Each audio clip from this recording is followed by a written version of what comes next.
Walang kawala ang dalawang sospek sa mga karahasan laban sa mga bata, tulad ng kasambahay na pinaransom ang alaga niyang 3 taong gulang at ang ginang nananakit ng menor de edad para ipaghiganti raw ang kanyang anak. May report mula kay James Agustin. Nasa computer shop ang binatilyong yan sa Zamboanga City nang kumprontahin ng isang babae. Maya-maya pinaghahampas at pinagsusuntok ng babae ang binatilyo. Nagtamo ng bukol sa ulo ang biktimang 14 na taong gulang. Dinampot naman ng pulisya ang ginang. Pag-amin niya, ipinaghiganti lang niya ang kanyang anak dahil sinaktan umano ito ng biktima. Kasi ito pong suspect, ang anak niya, itong biktima, nag-away. So rumesbak po itong nanay. Away bata yun. Dapat pinuntahan niya yun, magulang ng bata, kausapin. Para yun, magulang ng bata, ang magdisiplina sa bata, hindi siya. Bawal naman, di ba? Alam niyo naman, child abuse.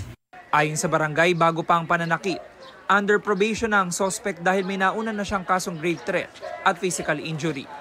Ikaw ay aming inaaresto sa salang kidnapping, ha? Na-corner naman sa FPJ Avenue sa Quezon City ang kasambahay na kumidnap sa alaga niyang 3 taong gulang na bata. Nang makuha mula sa kanyang bata, napayakap ang bata sa kanyang ate habang umiiyak. Sa imbestigasyon, linggo ng gabi ng dukutin ng bata ng 24 na taong gulang na kasambahay. Itong kasambahay na almost 2 years na naninilbihan doon sa ating complainant, nagpaalam na kukuha siya ng gamot sa adjacent house nila.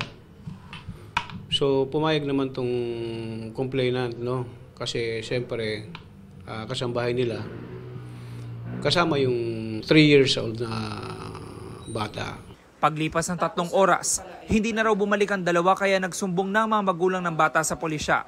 Kalaunay nag-message ang suspect sa kapatid ng biktima para humingi ng ransom na 150,000 pesos. Nagpadala rin siya ng larawan ng bata. Nang iaabot na ng kapatid ng biktima ang ransom, doon na inaresto ng mga otoridad ang kasambahay.